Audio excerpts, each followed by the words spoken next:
Welcome to We Can Be, the podcast of the Heinz Endowments, where we work to build an exemplary, sustainable region where everyone prospers and belongs. Welcome to We Can Be. I'm your host, Chris DeCardy. The balance between federal power and the rights of states and communities to chart their own paths has always been tricky. There may be no better recent example than the Protecting American Energy from State Overreach executive order that was issued this past spring. The order's aim is to give the federal government the power to bypass state and community-level regulations that limit fossil fuel development. Today's guest knows this playbook well. Gillian Graber is the founder and executive director of Protect Penn-Trafford. Protect PT is a community-based nonprofit designed to protect Southwest Pennsylvania communities from the harmful environmental and health impacts of fossil fuel activity. Gillian founded Protect PT in 2014 after she and her husband learned a gas company was planning to drill wells just 2,400 feet from their home. They were worried about the danger it may pose to their 2 young children. When they found government agencies tasked with addressing the concerns were often unresponsive, Gillian and her neighbors joined together to amplify their voices, and Protect PT was born. For the past decade, Protect PT has worked to ensure that families and communities in Westmoreland and Allegheny counties can get the information and guidance they need to protect their economic, environmental, and legal rights. Serving an area blended with urban, suburban, and rural residents, Gillian and her team have gained unique and valuable insight into building coalitions and partnerships that have maximum impact. We'll talk about challenges, wins, and how current events are shaping their grassroots work to stand up to fossil fuel entities. The organization that you lead is called Protect Penn-Trafford. What is so important about Penn and Trafford to protect? It is a little community right outside of Allegheny County, right in Westmoreland County. It's really idyllic in the way that there's like a little ice cream shop on the corner. There's a cute park up the street from me with a pond for people to fish. The Westmoreland Heritage Trail is right there. And that's really fun because you can go on a bike ride, you can go on a walk or run on the trail and just enjoy chirping birds and chirping frogs and around Turtle Creek in the wetlands right there. It's awesome. And for people that don't have the broader geography on this, there are literally thousands of folks that are going nearby on the turnpike every day. People, this is what you're missing. Hop off and get a chance to get a feel for how incredible it is. Why did you decide to be there with your family? With 2 young kids at the time, we wanted a place where they could ride bikes. We loved the fact that there was the pond there. My husband loves to fish. Those are all things that were really important to us. And of course, clean air was really important to us. Previous to this location, we lived in Allegheny County. We were on a busy road, and there was a lot of traffic that was really smelly. We borrowed an air monitor and saw how dirty the air was. You know, it's kind of like some of this pollution you can't see with the naked eye, but you feel it. And so it's kind of that, let's understand what we don't know. And we had looked at different places to live. We almost lived in Plum, near the Chesapeake coal-fired power plant.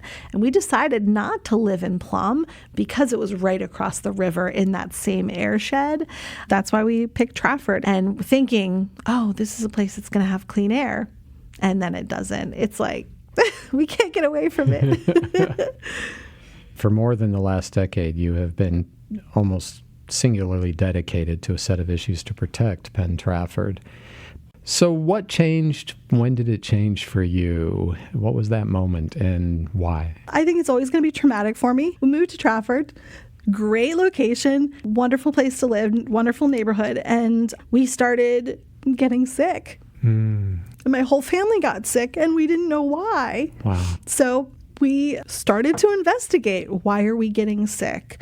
And so we found out that the neighbor was actually heating their home with wood, a wood-fired stove or boiler they were working improperly, and that was causing a ton of smoke to come into our house. So so we had to talk to them, and they said, no problem.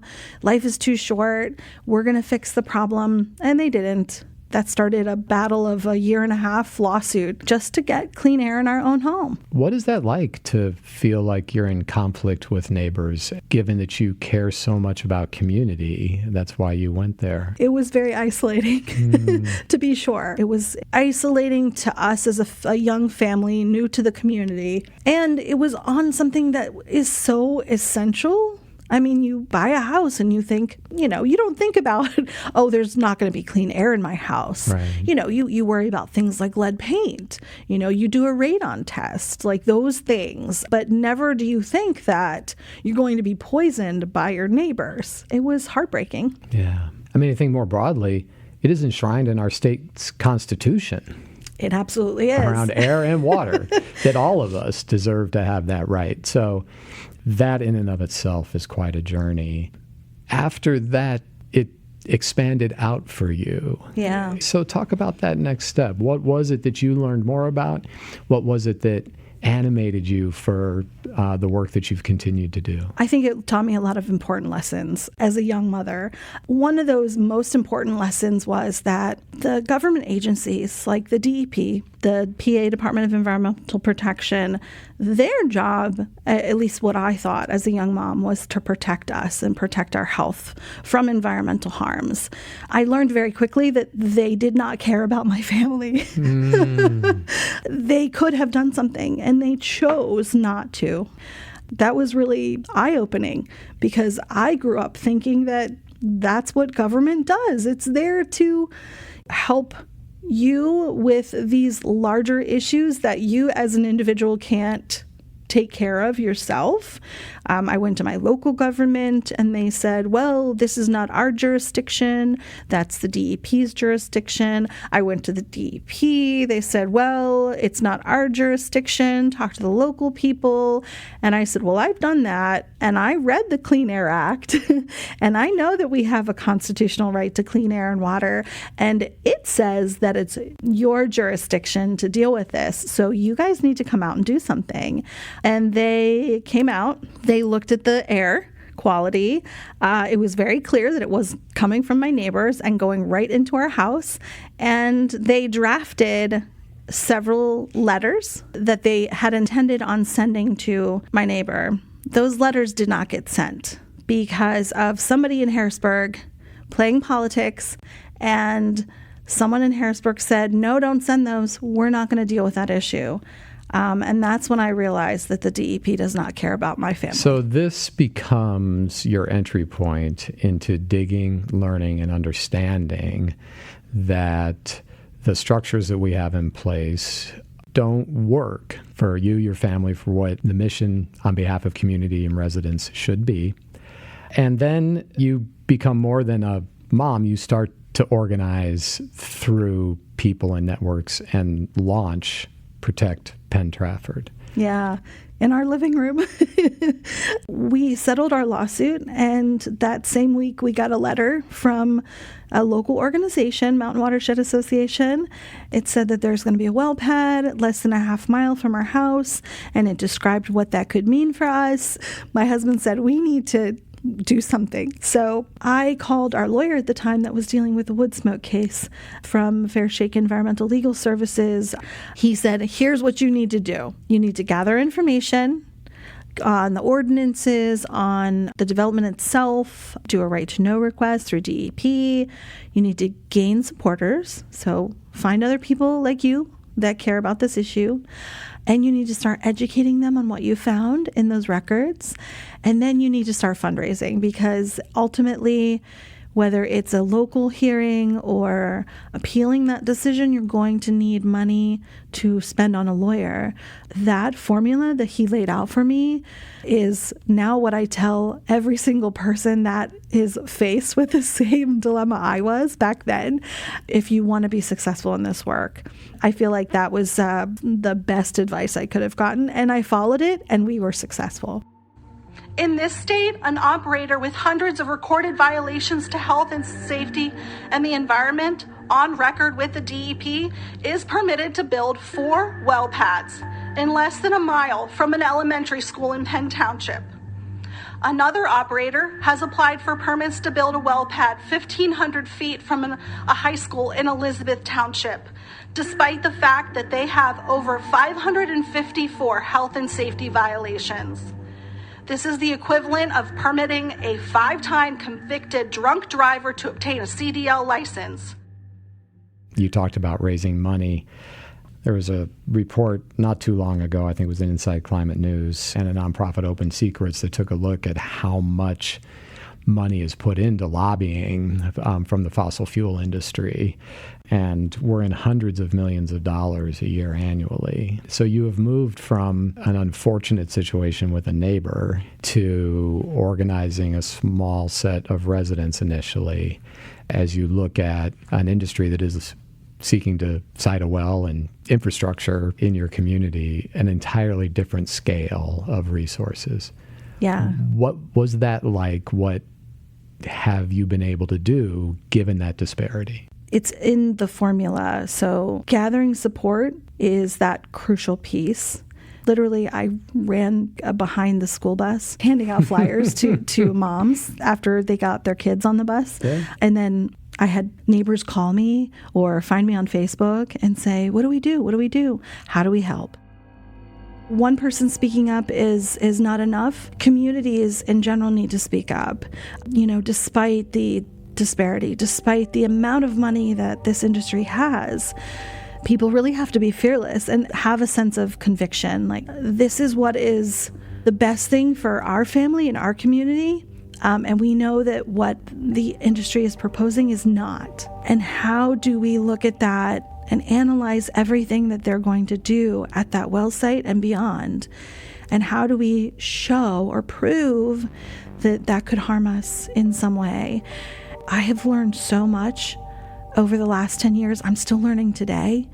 There's just so much to know. This topic is so nuanced and there's such an enormous amount of information, and you just have to keep learning everything you can, because the more you learn, the wider your eyes will become. From that beginning point for yourself, I'm curious, in this last 10, 12 years, you said you keep learning every day, and the issue keeps evolving every day.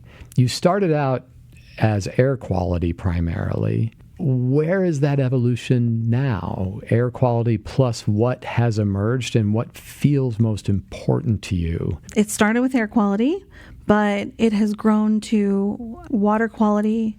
It has grown to the waste streams and an understanding of the pathways that those chemicals, and I want to be clear that DEP doesn't even know what all these chemicals are, right, but they allow it in our communities even though they don't know what's in there.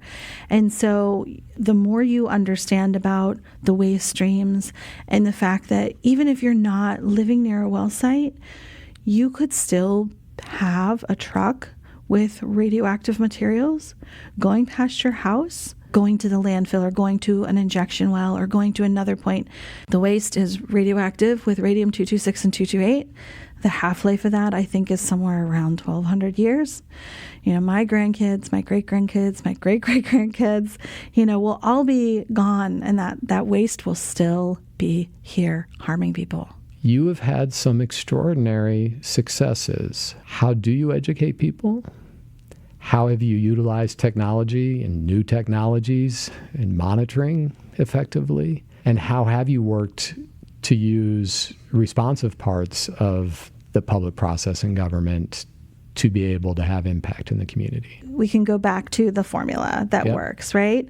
We know that we can educate people simply by telling them the truth. And luckily, even though the DEP is permitting pollution, there is some information available from them, you know, like the hundreds of violations that the companies get.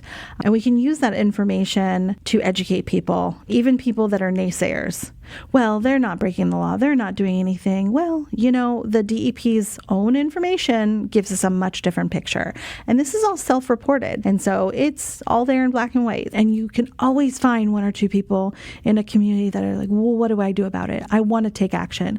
So you just really have to make it very clear about what those actions are that they can take and educate them on the entire process. So they don't come to a hearing expecting to give testimony and be able to ask questions to the operator, and then they're not given that opportunity, and then they get even more angry. Well, I wasn't able to ask the questions I wanted. So you really have to help them understand so they have a measured expectation of what is going to happen and what is allowed, and then get them to tell their neighbors and ask their neighbors to come to the hearing with them.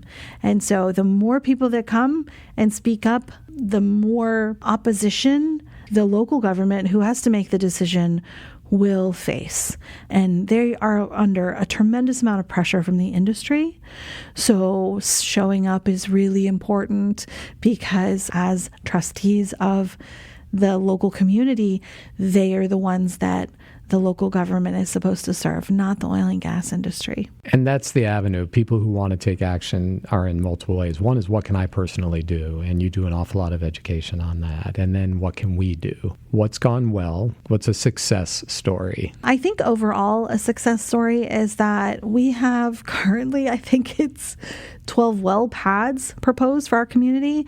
And right now I think 4 or 5 are built. Now, I will say the industry is still wanting to use those sites, and we have had to fight back with legal means to show where they were not complying to the local or state laws. So people can show up for hearings. And for organizations like ours, who we need a tremendous amount of resources in order to fight those legal fights, one person might, not feel like $5 or $10 or something might be a big difference, but hundreds of people pitching in does make a big difference. And ultimately, we can work to try to find the rest of the resources, and that's what we have to do. Hi everyone, it's Gillian from Protect PT, and we're going to take a little tour around our office today and see what folks are working on. Right now I'm responding to some emails I've gotten from community members that are concerns on the impacts of oil and gas development. I'm just doing some coordination for our data centers advocacy group. I'm working on our upcoming October Lunch and Learn. It's going to be all about radon gas and how you can monitor for it in your own home, as well as mitigate the risks that come with it. Springdale Borough is facing a expansion of a data center, and I am trying to get the people of Springdale organized to oppose that, and we in fact did get an opposer, and it's an effort to educate the residents as to their rights and try to get them to enforce them. The opposition is going well. So much has been people in community together, working to organize, to have their voice heard in community, because it has been community government that has had ultimate control over these decisions. One of the things we've seen in the past, and it is really coming up now, is the federal government, through the Trump administration and executive orders protecting American energy from state overreach, is working to give the federal government the power to bypass regional, state, local jurisdiction. And we see an awful lot of pressure at the state level in Pennsylvania to do the same thing. What's going on with that? How concerned are you? And what do you see for the future of local people in local communities having the right to determine what goes on in their backyard? So I think that we in Pennsylvania are unique. We have a constitutional right to clean air and water. And the way that our Commonwealth is set up, local governments have that right to make laws to protect people. In fact, that's their duty. But when you have states or federal agencies telling local people that they have to do X, Y, or Z, or alternatively making laws that block local people from actually making the choice for their community, I think that it's difficult enough to organize against fossil fuel development. But I think one thing we need to help all, levers of government understand is that the social license that the fossil fuel industry has enjoyed for over 100 years and the propaganda that they have marketed towards the American people, that this is something we need as a society. We need to pressure these governments to kind of help them see that this is not something we need as a society. There are other ways to create energy. And is it right? Is it moral to say that some people should be sacrificed while others benefit? Particularly rich CEOs from fossil fuel industries that are benefiting while children are sick. So you raise a really important point, which is regardless of whether you care about climate change or regional air pollution or local impacts, today it is cheaper to install renewable energy like solar almost everywhere in the world, wind in other places. Conservation measures to reduce the need for energy use are still available, and those are cheaper and cheaper all over the place. So the argument that it is actually the cheapest fuel source is actually no longer the case. But yet there are really important arguments that have been made locally again and again and again and still are. And those end up being local jobs and local economic benefit. So what is your response? And especially with a neighbor who has a job in the industry, what is your response? And what do you see as the pathway for sustained economic viability in this place you love and call home? The fossil fuel industry is a boom and bust industry. Come in, destroy a town, destroy the local economy. They may bring a couple jobs, but the jobs are way overestimated. That in itself is propaganda, that there's all these jobs that are created. That's not true. And depending on what that neighbor does, right? If they drive a truck, if they are working on the rig, on the well pad, these are dangerous jobs. These are jobs that have harmed the industry workers. People should not have to decide between a good job and good health. They have the right to both. Yeah. So I would say if you get a job in renewable energy, that might be a safer job. I think one of the things, too, is we have decided it was a priority in this state for massive public subsidies to be able to build out fossil fuel infrastructure. We see this with the Shell cracker plant. One of the things that is, I think, such a shame for the long-term economic development in our region is that we are being utilized to extract the resource that then powers the economic engine of other places. The gas from here goes somewhere else. The nurdles, the units that create value add from plastics, regardless of what you think about the environmental or long-term impacts for health, go someplace else. We've seen an extraordinary change in focus about economic development in this region and about the utilization of fossil fuels in the last year. It's been remarkable. There are billboards now all over Pittsburgh and the region from natural gas companies that say, "We power the AI revolution." So what is the link between artificial intelligence and your work that you see happening right now? Well, I'm glad you asked that because there are state policymakers, there are local industry leaders, there are tech industry leaders here that are just all, jumping on the AI bandwagon because we have this abundance of quote unquote clean natural gas. We don't actually say natural gas because there's nothing natural about this gas. We use shale gas. Shale gas or fossil gas, right? This is not a natural process they're using. Yep. I see it as really a disaster waiting to happen because, number one, AI, there's all kinds of moral implications of why maybe you wouldn't want to use AI because it can really exacerbate propaganda and fake information or incorrect information, misinformation, which we do not need more of in this country. On top of that, folks that are living with the burden of having shale gas in their backyard. We have already suffered enough for this industry.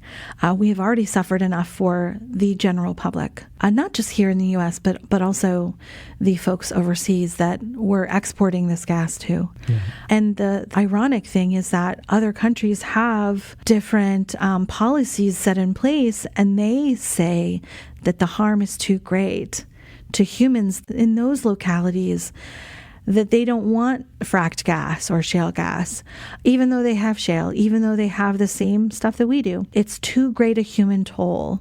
We have other states in this country that have made that decision. That's right. Neighbors of Pennsylvania have made that same decision. For various reasons, right. Yeah. But what I think it's hard for people in other countries who disagree with the import of our resources is that your morality is telling you to do one thing, which is protect local communities from shale gas development, but then you're going to go ahead and put that burden on another country and another state and another local community. And that's not really fair. Yeah, that's beautifully said. And to underscore what you said, the drive for AI and the currently voracious appetite for energy to fuel those data centers have proposals that are going to co-locate data centers with some of the largest fossil fuel power plants ever built, which will need ever more shale gas development in this region. Back to the conversation we were just having about the jobs and the job creation and the boom and bust, it will be the same thing, because constructing these data centers does generate short-term jobs, and they're important. But in the long term, they won't. Data centers don't have ongoing jobs unless you are the custodial team or some of the basic needs to keep those running, but they are not a massive job generator here. And what about the jobs that are lost because AI is doing things that humans were doing and they were doing it better? My son is in high school now, and he loves digital art. And he gets so mad when he sees something that was clearly generated by AI because, he can see a future where his art is obsolete. There's a concept in human health that's called the precautionary principle. And it says you should take precaution if you don't really fully understand the outcomes of your decision. And I absolutely think that applies here. We don't understand what the outcome is. And everything that we do understand points to less jobs for all different types of sectors, not just for one sector. It points to water consumption that is off the charts, not just the water consumption at the data center, but then also the water consumption for the ramped up fracking operations. I think it was estimated recently that they'll need 1,800 more well pads in Southwest PA to keep up with the energy demand of these data centers. And if you don't care about all that, what about the crunch that people are already seeing in their electric bills to power data centers? It might not be in our backyard, but it's in someone's backyard, and we're all paying the price for it. I don't have a crystal ball, but the way that I know government works is to subsidize industries that they love and that they think are going to bring quote unquote jobs. And so to subsidize data centers to bring those jobs only for it to fail, very similar to what happened at the Shell cracker plant, to add insult to injury, to use our tax dollars, our income that we give to the government to do that, I think is so wrong. If they could look, think ahead, just think outside of their bubble and stop listening to lobbyists and think about the actual constituents that they're supposed to represent, they would realize that maybe this is not the greatest idea, because I certainly know that my 17-year-old son understands. So why doesn't the governor? Why doesn't these CEOs of large companies, if they can't see the writing on the wall? I think that's really despicable. We demanded attention and we demanded action. And, it took us a while, but we got it. But it wasn't because the system works by itself. American people have to force the system to work. And when people say, you can't fight City Hall, when people say, you can't affect the White House, all they need to do is look at Love Canal. You have said often that you're an accidental activist. Others have said never underestimate the power of a PO'd mom. If you think about your journey, and I know a little bit from earlier in my career, I had the opportunity to know and to work with Lois Gibbs a little bit. And Lois Gibbs is an accidental activist, Love Canal in New York, industry pollution, purported to be safe, toxic chemicals spread in community impacted her family directly. It is on one level sad that we have to repeat these stories, but it's another level extraordinary about the power of leaders like that. How do you see that power, and how do you stay whole? Because you talked about the importance of not having fear, but that fear has to be there for you too. Yeah.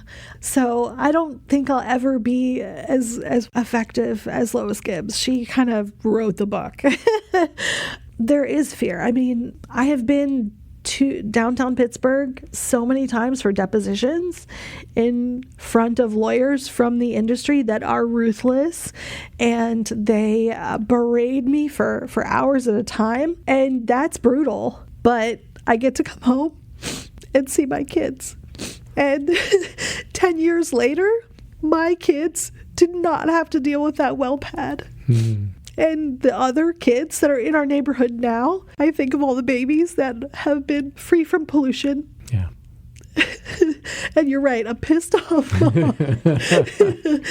I think that as much fear as I have, I think they also may have a little bit of fear of me.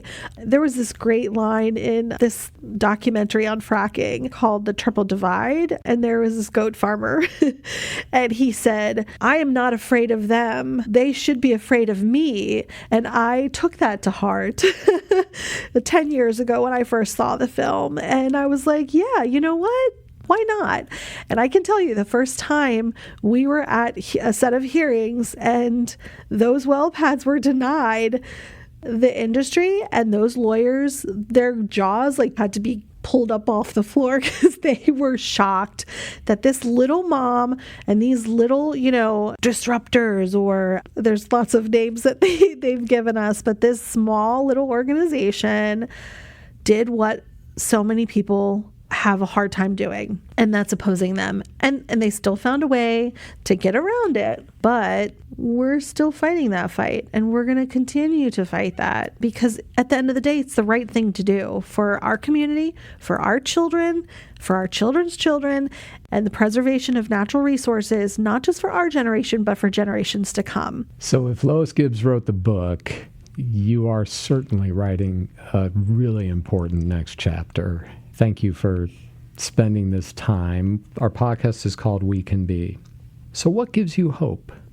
What, as a nation and as a country and as your community, what can it be? I think my kids give me hope. My kids are super smart. And I know there's a lot of kids out there right now that understand what maybe the older generations don't understand. They will understand how to fix what previous generations have failed to fix. Let's face it, the earth will be here whether humans are here or not. And we need to make sure that we have water to drink, and we need to make sure we have clean food to eat. And I don't think that's too much to ask.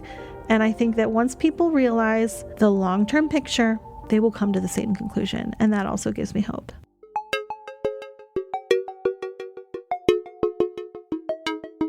Now let me turn to Phil Johnson, who is our Senior Program Director, managing our work on the environment, public health. From your experience, Phil, as you meet people like Gillian, members of their communities who care deeply about their community's health, their neighbors' health, and who become determined to act, what roadblocks do they face in making a difference?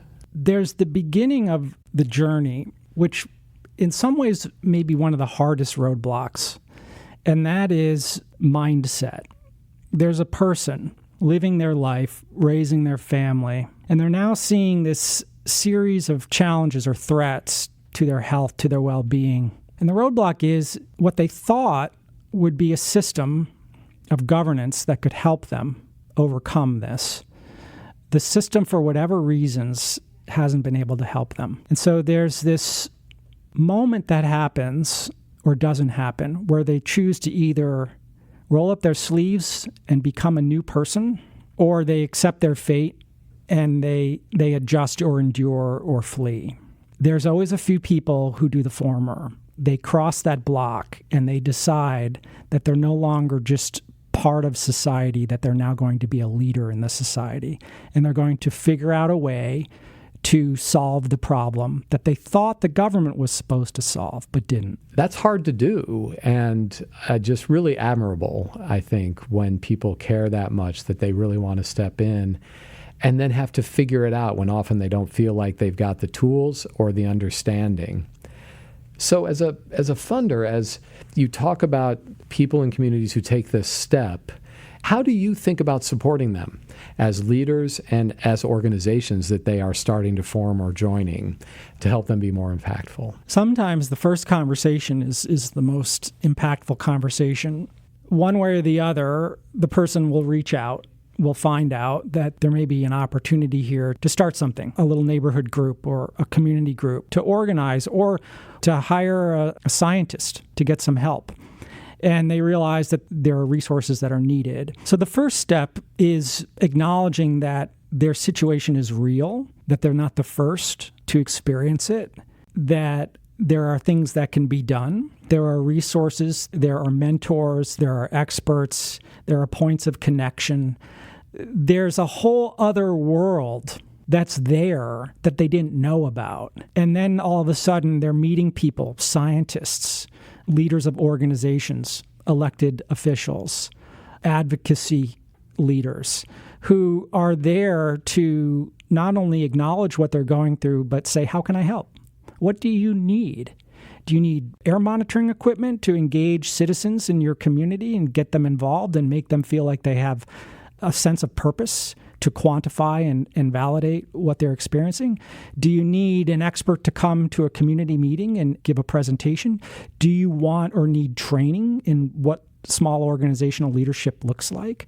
There's this whole world out there that's basically been built because in city after city and region after region and small town after small town, there's always going to be something that can be improved or made better. So it's neat to see that second step in the progression where they become acquainted with this new world and then they start to build their muscle mass. I think one of the things that is so powerful about Penn-Trafford is looking at their seminars where they are utilizing YouTube, online forums. They have a panel of experts about what's happening in their community right now from different perspectives, and watching Gillian lead through the progression of introducing those experts who are so good at delivering legal, scientific, organizing, communication, support, and advice, that it is, from my experience, as good or stronger than what I've seen national level environmental and public health experts do. And that just shows that one of the things that's wonderful in this day and age is that access to expertise can and is being led at a very community level to be able to have greater impact. So despite the disparity in power and resources from industries who are polluting in these communities, these small groups can make an extraordinary difference. So you've talked about a progression from a leader figuring out how to get engaged, starting to understand how to build connection and community and resources, and then having an impact. So what have you seen about that next stage? What is the magic that can happen when leaders like Gillian have success? There's a couple levels of that. And the first immediate level is what we might call what the original inspiration to act was. Something's happening in my immediate environment, my so-called yard. There's a threat.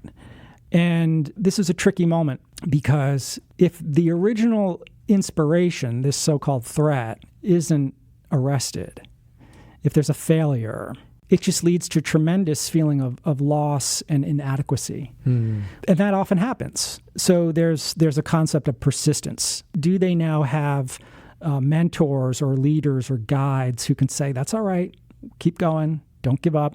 And so as they start to get their sea legs, so to speak, and adjust to this new sort of dynamic environment, are they able to withstand that first or second effort? If they get some wins under their belt, that's a tremendous boost. The challenge here in this phase is burnout, fatigue, exhaustion. And one parent described this to me over 10 years ago. Well, Phil, the past 6 months have been a lot of pizza dinners. And what they were saying is they didn't even have time to cook for their family because every evening they were organizing and building a system in their community to protect their family because they didn't feel like the government had that system in place already. So they were sacrificing parts of raising a family in order to protect their family. The risk here in this third phase is that the burnout, the fatigue, the loss is just too much, and they have to give up and stop.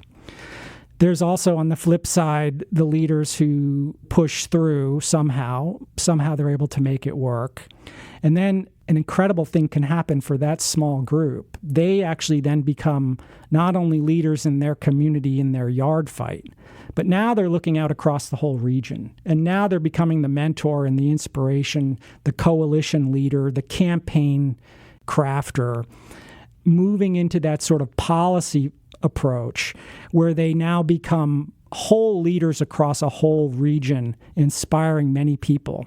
That's who Gillian Graber is. Well, it's inspiring to have heard Gillian's story, and we are fortunate that there are many leaders in many communities across our region that have taken that step, continue to take that step, and that we are in a position to be able to support them, especially now when it is perhaps trickier than it has been in quite a long time about how to see through some difficult times for success. Phil, thanks for being here. Thanks for the conversation. Thank you, Chris.